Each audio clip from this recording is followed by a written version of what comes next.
2주 전에 새가족 초청 주일이 있었죠. 새가족 초청 주일이 있던 김에 그래서 지난주에는 제가 예수님이 시몬 베드로와 요한과 야고보를 만나시는 그 물가에서 그 세 명을 만나시는 장면을 통해서 우리가 교회에 나오고 신앙생활을 시작하는 그 과정에 대해서 제가 이제 쭉 설명을 드렸어요. 그 바닷가에 갈릴리 호수 바닷가에 그 광경을 통해서 쭉 이제 그림으로 우리가 예수님 만나고 믿고 신앙생활하는 과정에 대해 설명을 드렸는데, 이번 주에도 지난주와 비슷하게 예수님이 누군가를 찾아와서 만나주는 그런 얘기입니다. 성경에는 이런 얘기가 굉장히 많아요. 특별히 사복음서에는 예수님이 누구시고 무엇을 하시는 분인가가 제일 중요한데, 성경에서 그게 제일 중요하죠. 특별히 사복음서에서는 이 예수님이 누구시고 무엇을 하신 분이신가에 대해서 어떤 사람들을 예수님이 어떻게 만나주는지를 통해서 드러냅니다. 예수님이 누구시고 무엇을 하시는지에 대해서 예수님이 어떤 사람들을 어떻게 만나주고 있는지를 통해서 그 만남의 과정을 통해서 또 만남의 결과를 통해서 예수님이 어떤 분이시고 무엇을 하는지가 잘 드러나는 거예요.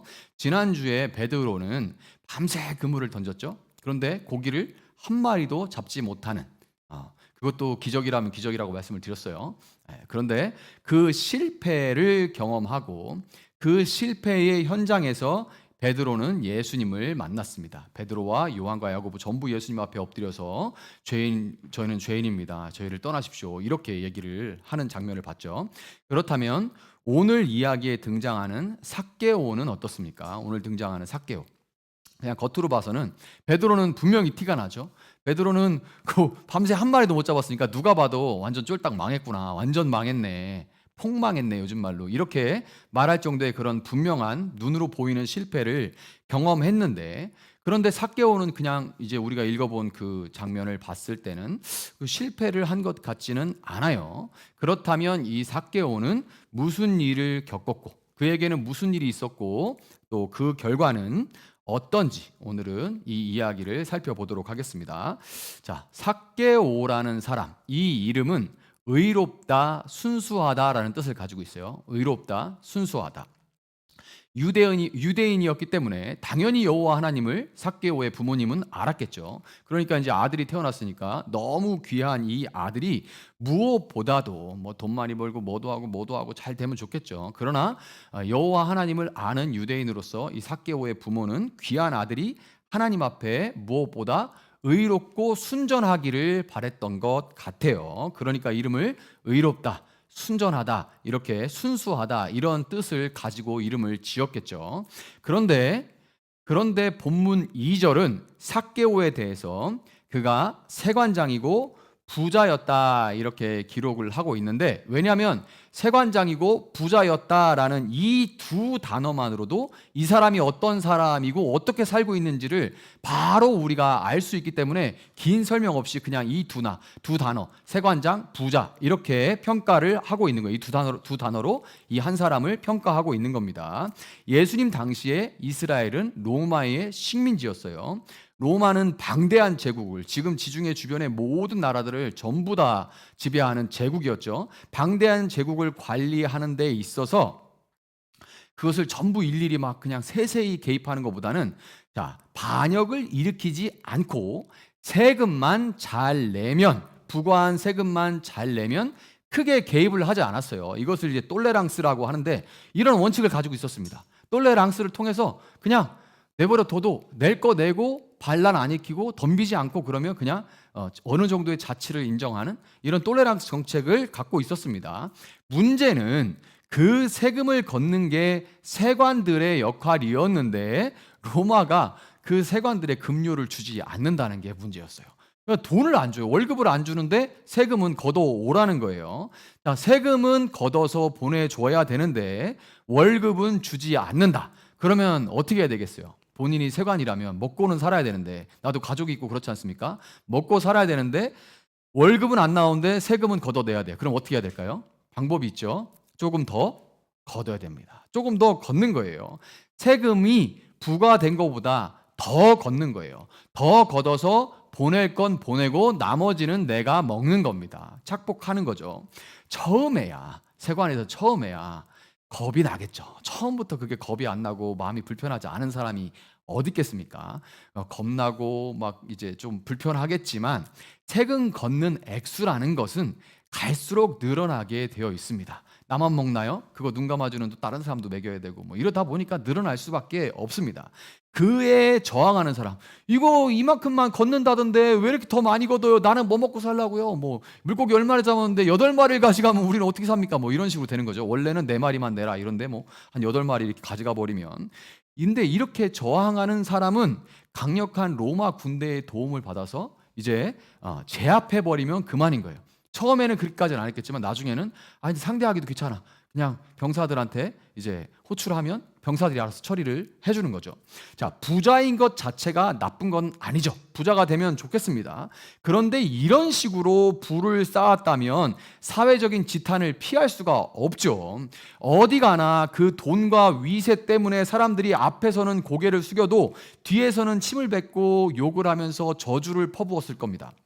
삭개오는 이런 세관들 중에서도 탑의 위치에 올라간 사람이에요. 네, 대충 상상이 가죠. 그 자리까지 어떻게 올라갔는지 이제 우리가 상상력을 충분히 동원할 수가 있습니다. 저는 요거 보면서 그 생각이 났어요. 영화 타짜 1편에 보면, 명작이라고 하는 영화 타짜 1 보면 곽초룡이라는 건달이 나오는데, 건달 두목이죠. 그 곽초룡이 아주 찰진 대사가 있습니다. 뭐라고 하냐면, 내가 달거니 생활을 17에 시작했다. 그 나이 때 달거니 생활을 시작한 게 100명이라 치면 지금 나만큼 사는 건 나 혼자뿐이야. 나는 어떻게 여기까지 왔느냐? 잘난 놈 제끼고 못난 놈 보내고 앙정잡이같이 배신하는 새끼들 다 죽였다. 이게 이 대사인데, 이 대사가 딱 생각났어요. 딱 삭개오가 이렇게 했을 것 같아요. 잘난 놈은 제끼고 못난 놈은 보내버리고, 그리고 나를 배신하는 놈이 있으면 어떻게든 그거를 잡아서 어떻게 처리를 해야 내가 이 자리까지 오는 거죠. 그래서 내 앞에 어쨌든 간에 내 앞에서는 따르는 사람들, 말하면 듣는 사람들만 이렇게 딱 모아놔야 요 장의 자리에 올라갈 수가 있는 거죠. 자, 의롭고 순수하기를 바랐건만 그 바람이 무색하게도 삭개오는 불의하고 더러운 삶을 살고 있었던 겁니다. 삭개오는 어쩌다가 이런 삶을 살게 됐을까요? 우리가 나온 이야기를 통해서 우리가 한번 생각을 해봤으면 좋겠어요. 삭개오는 어쩌다 이런 삶을 살게 됐을까요? 그의 부모님과 주변 사람들은 삭개오한테 그렇게 하면 안 된다. 왜냐하면 이게 그 부모도 있고, 그런데 그 동네 사람들이 부모 욕도 안 하겠습니까? 그러니까 그런 얘기들이 좀 들려오면, 야, 이게 이쪽 지역 사회에서는 다 누구 집 누구 자식 하면 다 아는데, 야, 네 아들 어째 그래, 이런 얘기 다 들려옵니다. 그러니까 야, 그러지 마라, 아무개 집에서 너 왜 그러냐고 얘기하더라 이러면서 잔소리 쓴소리, 그렇게 살면 나중에 벌 받는다, 그렇게 하지 마라, 나는 어떻게 얼굴을 들고 사냐, 뭐 이런 얘기 안 했겠어요? 당연히 했겠죠. 그런데 이 삭개오에는 남들하고는 다른 두 가지가 있었습니다. 먼저 하나는 뭐냐면, 이 삭개오가 다른 사람보다 키가 작다는 거예요. 그때나 지금이나 이 키가 작은 게 참 컴플렉스가 되는 경우가 많죠. 남들보다 키가 작다는 거예요. 얼마나 작은지 몇 센치인지 이런 얘기는 없어요. 그렇지만 분명한 거 뭐냐면, 성경에서 나오는 그 근거를 가지고 얘기하자면, 다른 사람 뒤에 서면 앞이 하나도 안 보인다는 겁니다. 그렇죠? 다른 사람들 뒤에 서면 앞이 하나도 안 보일 정도로 키가 작은 거는 분명해요. 다른 하나는, 또 삭개오가 다른 게 뭐냐면, 그가 어떻게든 자기가 원하는 것은 해내고야 만다는 악착 같은 기질을 갖고 있다는 거예요. 이게 삭개오입니다. 어떻게든 내가 원하는 것은 얻어내고 해내고 하는 악착 같은 기질을, 이런 기질들이 있죠. 이런 기질을 가지고 있는 거예요. 악착 같은 기질, 이거 따로 놓고 보면 전혀 문제될 게 없습니다. 어떻게 보면 좋은 기질일 수도 있죠. 뭔가를 이루기 위해서는 좋은 기질일 수 있는데, 그렇지만 이 기질이 키가 작아서 신체적으로 사회적으로 제약이 많은 이런 상황과 맞물리면 불과 화약처럼 문제를 일으킬 수 있게 되는 거예요. 이 두 개가 맞물리면 문제를 일으킬 수 있게 되는 겁니다. 작은 키 때문에 경험하는 이런저런 결핍들을 어떻게든 내가 채워보려고 하는 악착 같은 기질, 그러니까 자연스럽게 성격도 우리가 생각하는 사회성 좋은 어떤 둥글둥글한 허허허 예예 뭐 이렇게 하는 그런 둥글둥글 성격보다는 거칠고 모나고 날카롭고 까칠한 그런 성격이 됐을 거예요. 왜냐하면 키 작다고 대놓고 남자들 사회에서 막 그런 거 막 놀리지 않습니까? 중학교 때는 제 고등학교 친구들도 이름으로 기억이 잘 안 나요. 대부분 신체적인 특징을 가지고 별명을 지어서 그걸 부르다 보니까 나중에는 이름이 뭐였지? 이름이 어색한 이런 게 됩니다. 그러니까 이런 가운데서 컴플렉스를 가졌는데 나는 그것을 채우고자 하는 악착 같은 기질을 가지고 있었으니까 그것을 가지고 막 그것을 향해 달려가고 그 목표를 향해 달려가다 보니까 이리저리 부딪히면서 성격도 분명히 모나고 거칠고 날카로운 성격이 됐을 거예요. 악착같이 스스로의 결핍을 채워가던 삭개오는 어느덧 세리장의 위치까지 올라가게 됐어요. 그의 작은 키로 인한 결핍을 그의 높은 자리로 메꾼 겁니다. 내가 키는 작지만 내 자리는 높아요. 이걸로 그의 결핍을 메꾼 겁니다. 키가 작다고 성격이 까칠하다고 그를 무시했던 사람들은 이제 그가 가진 힘과 지위 앞에서 부디 자신들을 무시해 주기를 바랄 뿐이에요. 예전에는 사람들이 삭개오를 무시했는데 이제는 이가 힘도 세고 높은 자리에 올라갔으니까 내가 괜히 찍히면 이제는 힘들어지는 이제 위치가 된 거예요. 그러니까 나를 이제 괜히 좀 무시해줬으면 좋겠다는 이런 위치가 돼버린 겁니다. 완전히 바뀌게 된 거죠. 먹고 싶은 거 있으면 생활비 따질 것 없이 사 먹고, 이게 그냥 서민들이 생각하는 부유함과 그렇지 않음의 기준이라고 하더라고요. 내가 먹고 싶으면 아무 때나 생활비가 요즘 요새 어떻지 이런 거 걱정 안 하고 그냥 아무거나 시켜 먹는 거예요. 저희는 이제 아프리카에 와가지고는 딱 제가 처음 사례를 받았을 때 그날만 치킨을 먹는 날이었어요. 그냥 이런 거죠. 다른 날도 치킨을 시켜 먹으려고 하면 아빠 사례 언제 받아? 그때 먹는 거예요. 집사람이 그렇게 했었거든요. 그런 거 생각 안 하고 내가 먹고 싶으면 지금 땡기면 아무 때나 시켜 먹을 수 있는 거. 아프면 병원비 걱정 없이 병원 가는 거. 그리고 돈으로 안 되는 일이 있다면 그것은 돈이 부족했던 것이다 라는 누가 한지 제가 막 찾아봤는데 누가 처음 했는 말인지 모르겠어요. 돈으로 안 되는 게 있으면 그건 돈이 부족했다는 거야. 뭐 이 사람이 했다 저 사람이 했다 썰이 많아가지고 누가 한 말인지 모르는데 굉장히 유명하죠.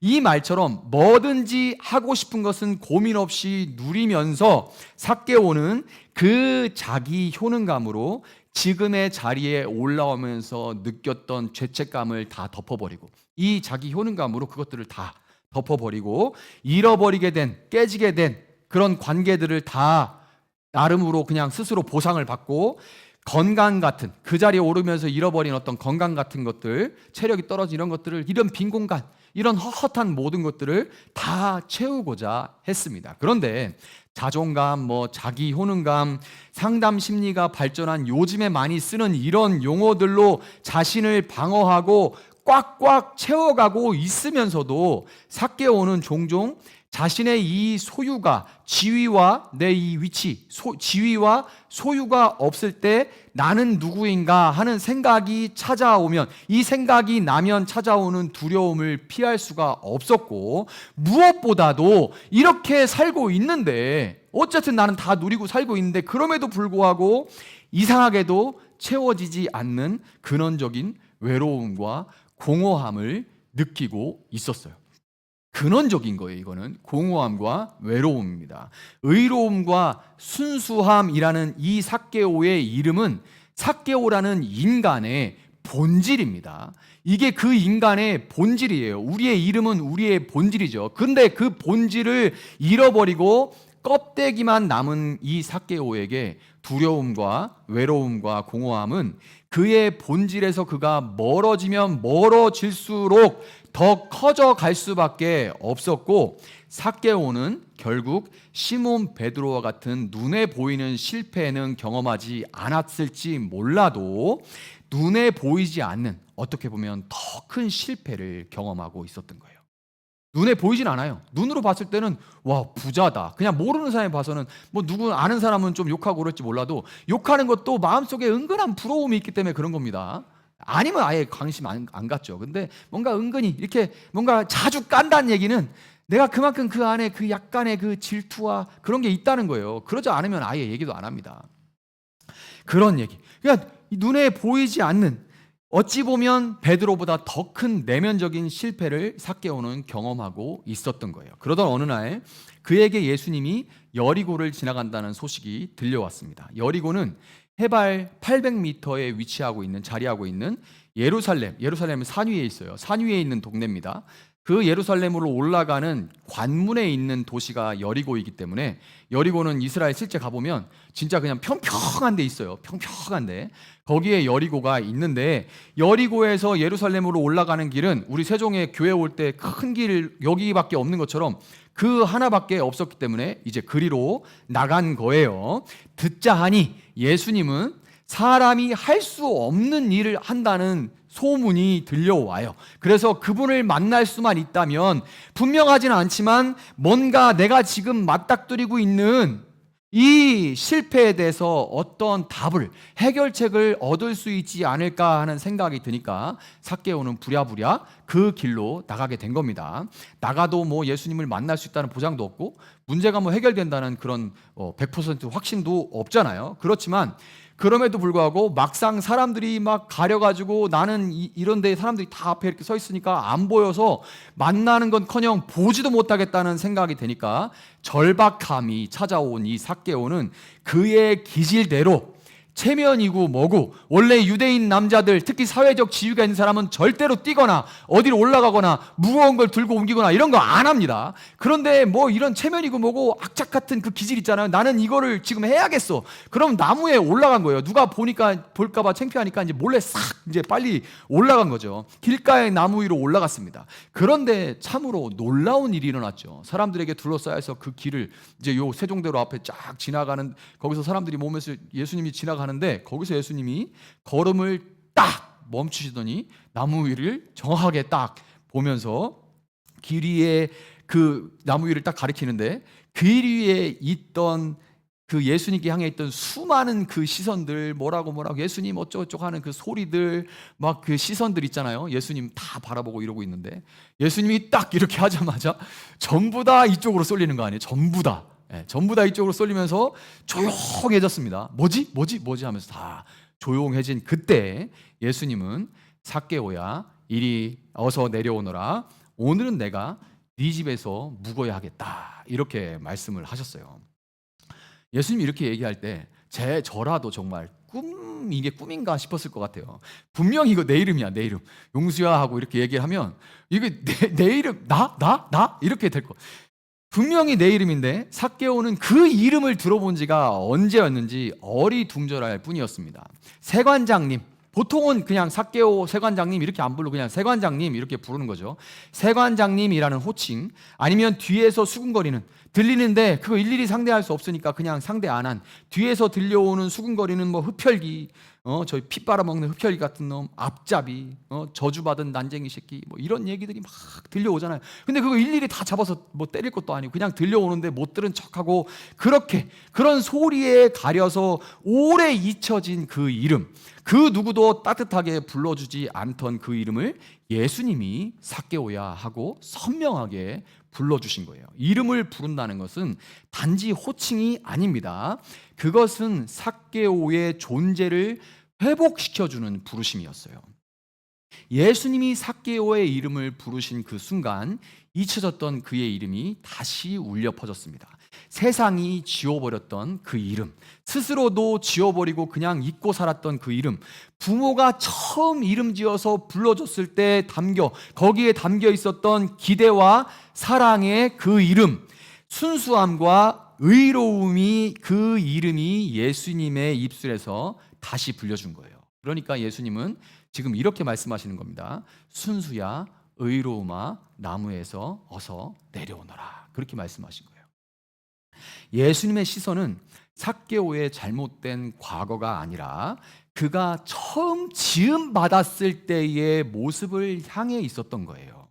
그를 지금 있는 그 모습 그대로, 그러니까 우리가 그런 찬양하잖아요. 내 모습 이대로 주 받으옵소서 이렇게 찬양하는데 사실 이게 좀 무서운 얘기입니다. 내가 지금 이렇게 지금 이 더러운 상태로 그냥 받아달라, 이게 아니죠. 근데 그렇게 하면 예수님 앞에 설 수 없어요. 근데 예수님의 시선은 지금의 그 더러운 모습이 아니라, 삭개오 부자요 세리장인 그 모습이 아니라 처음에 지음 받았을 때 의로움과 순수함에 지음 받은 그 모습을 보고 있는 거예요. 그 지음 받은 모습으로 다시 불러주신 것이고, 나무에서 내려와 예수님 앞에 선 삭개오는 그를 바라보는 수많은 사람들 앞에서 공식적으로 그 이름 그대로 삭개오로 회복되게 된 겁니다. 그 세례식을 따로 하지 않아도 세례식인 거예요. 예수님이 그를 모든 사람들 앞에서 이 사람은 의롭고 순수하다라고 그 이름을 불러주신 거죠. 그가 그의 본질에서 멀어지면서 경험했던 근본적인 결핍은 채워졌고, 그가 경험한 실패는 해결되었습니다. 이 과정을 교회 용어로 밖에 나가서 얘기하면 그게 무슨 얘기인지 잘 모르죠. 우리가 농담 삼아 하는 얘기 있잖아요. 구원. 10원에서 1원 빼면 구원이냐? 이렇게 얘기하는 구원 너무 쉽게 얘기하는 그 얘기. 이 그림 전체, 삭개오에게 경험된 이 이야기 자체를 교회에서는 우리가 구원받았다라고 부르는 겁니다. 삭개오가 구원을 받은 거는 그가 작은 키에도 불구하고 악착같이 나무에 어떻게든 올라가서 예수님의 시선을 빼앗아 왔기 때문에 얻은 게 절대로 아니죠. 그러면 사람들은 다 누구나 이도저도 다 나무로 올라갈 겁니다. 더 높은 나무로 올라가겠죠. 근데 그래서 얻어낸 게 아니죠. 삭개오가 구원받은 사건은, 그림 그리는 사람이 우리 은찬이가 이렇게 스케치를 크로키를 빨리 이렇게 막 뜬다면 반대로 그가 나무에서 내려오는 모습으로 스케치가 됩니다. 삭개오에게 임한 구원은 그가 막 나무에 올라가서 어떻게든 내가 그 악착같이 올라가서 예수님의 시선을 빼앗아 보리라, 예수님! 하고 소리를 높여서 내가 예수님 귀에 들리게 하리라, 그게 아니라 나무에서 내려오는 장면으로 스케치가 되는 거예요. 왜냐하면 그가 나무에서 내려올 수 있었던 것은 예수님이 그를 대신해서 나무에 오르셨기 때문입니다. 저는 이 한 구절 때문에 이번 한 주간 너무 마음이 울컥울컥했습니다. 그가 나무에서 내려올 수 있었던 것은 예수님이 그를 대신해서 나무에 오르셨기 때문이에요. 예수님이 나무 십자가에 올라서 피 흘리심으로 삭개오의 모든 불의와 더러움은 씻겨질 수가 있었고, 그분이 창에 찔려서 옆구리에 구멍이 뚫리셨기 때문에, 뻥 하고 텅 하고 뚫리셨기 때문에 세상 좋다는 것, 맛있다는 것, 멋있다는 것, 뭐 즐겁다는 이런 모든 것으로 채워도 채워지지 않던 그의 이 텅 빔이, 예수님이 창에 찔려 텅 비어지심으로 그의 텅 빔이 채워질 수가 있었던 겁니다. 참으로 순수하고 의로우신 분이 나무에 올라가심으로 삭개오는 순수하고 의롭게 나무에서 내려올 수가 있었던 거예요. 여러분, 삭개오를 부르신 예수님은 오늘 우리를 이름으로 부르고 계십니다. 우리를 하나님이 지으신 그분의 형상이라는 본질로 회복하기를 원하시는 거예요. 본질에서 멀어지면 경험할 수밖에 없는 죄책감과 두려움과 그리고 외로움과 허무함은 악착 같은 어떤 노력이나 율법과 같은 어떤 사회 도덕적인 기준을 만족시켜서 해결할 수 있는 게 아닙니다. 아무리 해도 그것을 다 만족시킬 수가 없어요.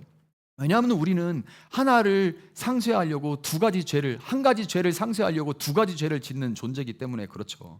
예수님이 먼저 여러분을 위해 나무에 오르셨고 여러분의 이름을 오늘 부르십니다. 사랑하는 자야, 거룩한 자야, 나의 아들아, 나의 딸아, 이렇게 부르고 계세요. 그러니 여러분, 스스로를 구원하기 위해서 오르려던 나무에서 내려와서 그분의 부름에 응하시기를 바랍니다.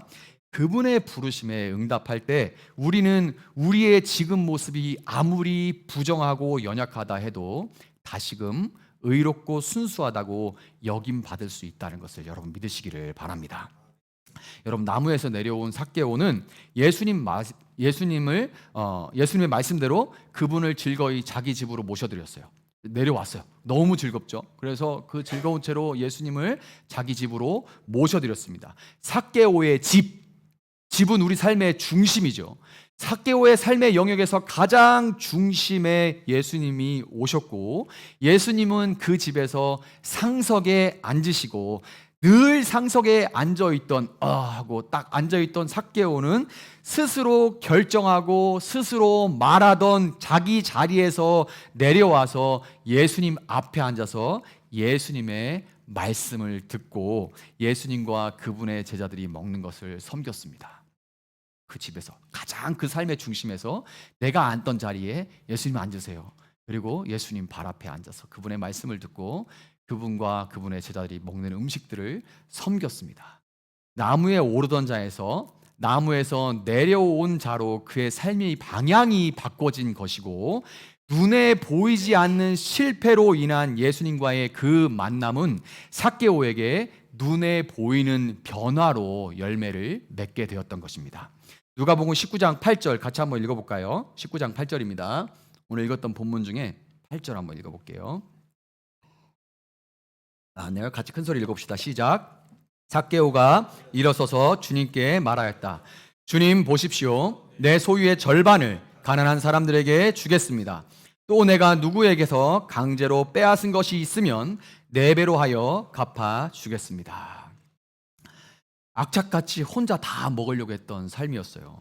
다 가지려고 했던 그런 삶이었습니다. 이 삶에서 삭개오는 나누고 함께 먹고 함께 사는 삶으로 변화가 된 거죠. 삭개오에게 실패를 경험하게 했던 그의 결핍이 예수님으로 인해서 채워졌다는 분명한 증거가 이렇게 드러나는 겁니다. 여러분, 이렇게 변화된 삶의 방향을 따라가는 것을 우리가 신앙생활이라고 합니다. 변화된 삶의 방향을 이제 따라가는 것, 그것을 우리가 신앙생활이라고 하는 거고요. 그리고 나무에서 내려온 사람들이 모여서 함께 변화된 삶의 방향으로 이렇게 서로 격려하면서 나아가면서 함께 먹고 마시면서, 그걸 우리가 애찬이라고 또 성찬이라고 부르죠. 이렇게 살아가는 공동체를 교회라고 부르는 것입니다. 말씀을 맺도록 하겠습니다. 여러분, 길에 모여들었던, 그때 막 길에 많은 사람들이 모여들었잖아요. 길에 모여들었던 많은 사람들은 삭개오 때나 지금이나 이렇게 묻고 있습니다. 뭐라고 묻냐면, 왜 하필 삭개오입니까? 왜 하필 삭개오입니까? 이렇게 물어요. 저도 삭개오 못지않게 열심히 살았고 저도 안팎으로 고단하기는 마찬가지인데 왜 예수님 삭개오만 불러주십니까? 이렇게 세상은 묻고 있어요. 어떤 자격이나 조건 때문이 아니죠. 단지 딱 하나 있다면 이거예요. 다만 삭개오가 실패의 현장에서 실패의 현장을 찾아오셔서 값없이 베풀어 주시는 예수님의 은혜를 가장 잘 보여주는 사람이었기 때문입니다. 이것만이 유일한 이유. 삭개오가 그 실패한 현장에 찾아오셔서 값없이 은혜를 베풀어 주시는 예수님을 가장 잘 보여주는 사람이기 때문에 그렇습니다.